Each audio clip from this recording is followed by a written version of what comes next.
Hitler ये शब्द सुनते ही आपके दिमाग में दुनिया के सबसे बड़े तानाशाह की तस्वीर बनने लगती है, जिसकी जड़ें जर्मनी से जुड़ी हैं। हिटलर की करतूतों की वजह से आज भी जर्मनी शर्मिंदा है। जब भी कभी ऐतिहासिक मौकों पर बात होती है, जर्मनी माफ़ी मांगने से पीछे नहीं हटता है। दुनिया को द्वितीय विश्व युद्ध में झोंकने के लिए हिटलर को ही जिम्मेदार ठहराया जाता है। जर्मनी हिटलर की हर याद को मिटा देना चाहता है, लेकिन कुछ लोग जर्मनी में हैं जो इसे जिंदा रखना चाहते हैं। ऐसी ही जर्मनी में एक राजनीतिक पार्टी है जिस पर नाजी विचारधारा का आरोप लगता रहा है, जिसका समर्थन जर्मनी आम चुनावों में अमेरिकी राष्ट्रपति डोनाल्ड ट्रंप के करीबी व्यवसायी एलन मस्क और उपराष्ट्रपति जेडी वेंस ने किया था। उस पार्टी का नाम है एएफडी यानी अल्टरनेटिव फॉर जर्मनी। जर्मनी के आम चुनाव के नतीजों में इस पार्टी ने 20% से ज़्यादा वोट हासिल किए हैं और देश की दूसरी सबसे बड़ी पार्टी बनी है। वहीं रूढ़िवादी पार्टी क्रिश्चियन डेमोक्रेटिक यूनियन यानी सीडीयू सबसे बड़ी पार्टी बनी है, लेकिन सरकार बनाने के लिए उसे गठबंधन तैयार करना होगा, जो उसके सामने एक बड़ी चुनौती है। हालांकि ये माना जा रहा है कि जर्मनी के अगले चांसलर फ्रेडरिक मर्ज ही होंगे, क्योंकि जर्मनी संसदीय चुनाव में सीडीयू और सीएसयू गठबंधन ने जीत दर्ज की है। उसे 28% वोट हासिल हुए हैं। 69 साल के फ्रेडरिक मर्ज कोनराड एडेनॉयर के बाद सबसे उम्रदराज चांसलर होंगे, जो जर्मनी के पहले चांसलर थे, जिन्होंने 1949 में 73 साल की उम्र में पदभार संभाला था। ये वही दौर था जब हिटलर के बाद का ये दौर था। मर्ज की जिंदगी में एक वक्त ऐसा भी आया था जब उन्होंने राजनीति से दूरी बना ली थी। कहा जाता है कि जब सीडीयू में एंजेला मार्केल यानी जर्मनी की पूर्व चांसलर का कद बढ़ा, तो मर्ज ने अपने पांव पीछे खींच लिए थे और अपने वकालत के व्यवसाय में आगे बढ़ गए।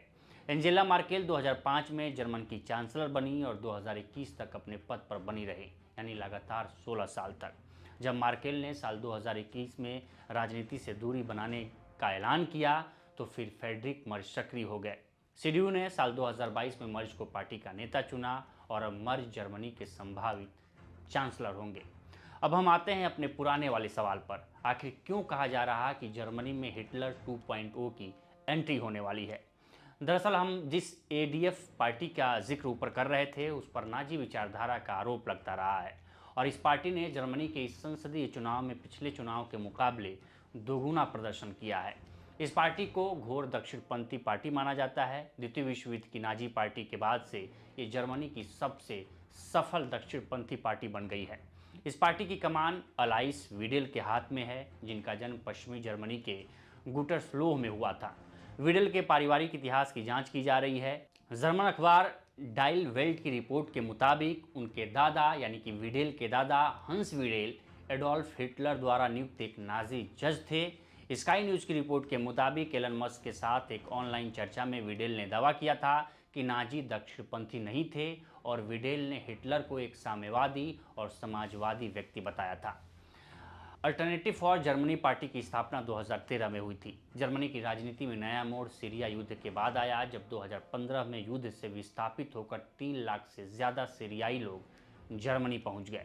तब एएफडी ने इसे अपना बड़ा मुद्दा बनाया और इमिग्रेशन के अपने राष्ट्रवादी एजेंडे को आगे बढ़ाना शुरू किया।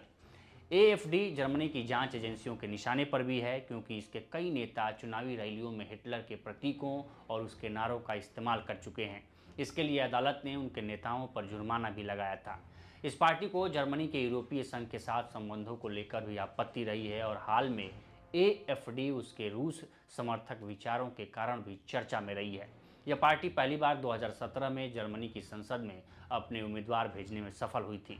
इस पार्टी का राजनीतिक इतिहास भले ही बहुत छोटा रहा हो, लेकिन आने वाले वक्त में जानकारों का मानना है कि अगर जर्मनी के लोगों का झुकाव ऐसा ही रहा, तो जर्मनी में हिटलर 2.0 आने में ज़्यादा वक्त नहीं है।